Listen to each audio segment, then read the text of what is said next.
matapos ipawalang sala ng 5th Division ng Sandigan Bayan sa Estrada sa kasong plunder. Matapos ang 10 taong paglilitis sa kanyang 183 milyon na plunder case na may kaugnayan sa multi-billion PDEP scam na nabunyag noong taong 2013. Ang akusasyon, nakakuha ang senador ng 183 milyon na kickback dahil sa pag-iendorso ng bogus na non-government organization kay Janet Lim Napoles para sa kanyang PDEP projects.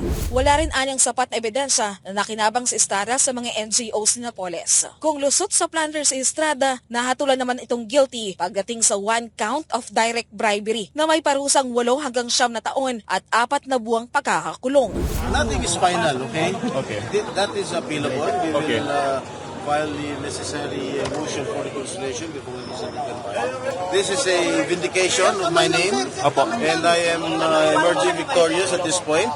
But as to the conviction of the direct and indirect bribery, I am not a lawyer. I haven't read the decision, but I am so surprised since based on the information sheet, there was no bribery or indirect or direct bribery filed in the information sheet. It is only the case of plunder. I will ask my lawyers to exhaust all legal remedies, all legal options available for me. And still, I believe in our justice system. Guilty rin siya sa 2 counts of indirect bribery at may parusang 2 taon at 4 na buwan hanggang 3 taon at 6 na buwan na pagkakakulong. Pinagbabayad siya ng Sandigan Bayan ng 3 milyong piso bilang multa. Samantala, sinabi naman ni Senate President Mig Zubiri na mananatili pa ring senador sa Estrada dahil sa maari pang mabaliktad ang desisyon ng Sandigan Bayan. Maari pa anyang umapila ang senador sa Sandigan Bayan at sa Korte Suprema.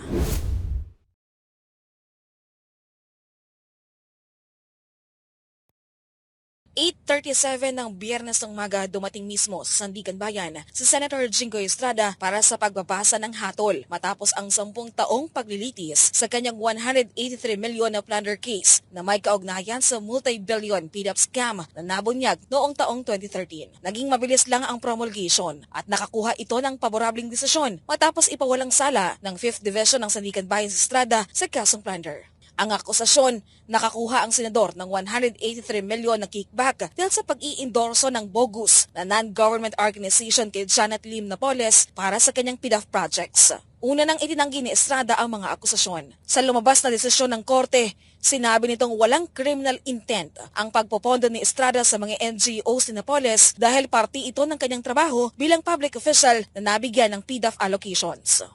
Wala rin anyang sapat na ebidensya na nakinabang sa Estrada sa mga NGOs ni Napoles. Kung lusot sa plunder sa Estrada, nahatulan naman itong guilty pagdating sa 1 count of direct bribery na may parusang 8 hanggang 9 na taon at 4 na buwang pagkakakulong. Guilty rin siya sa 2 counts of indirect bribery at may parusang 2 taon at 4 na buwan hanggang 3 taon at 6 na buwan na pagkakakulong. Pinagbabayad siya ng Sandigan Bayan ng 3 milyong piso bilang multa. Pinatawan din siya ng temporary disqualification to hold from public office at diskwalifikasyon sa paglahok sa halalan. Sa kabila nito, sinabi ni Estrada na gagamitin nila ang lahat ng legal remedy para mabaliktad ang desisyon ng korte pagdating sa paninuhol. Nothing is final, okay? Okay. That is appealable. We Okay. will file the necessary motion for reconciliation before the Sandigan Bayan. This is a vindication of my name, Apo. and I am emerging victorious at this point. But as to the conviction of the direct and indirect bribery, I am not a lawyer. I haven't read the decision, but I am so surprised since based on the information sheet, there was no bribery or indirect or direct bribery filed in the information sheet. It is only the case of plunder.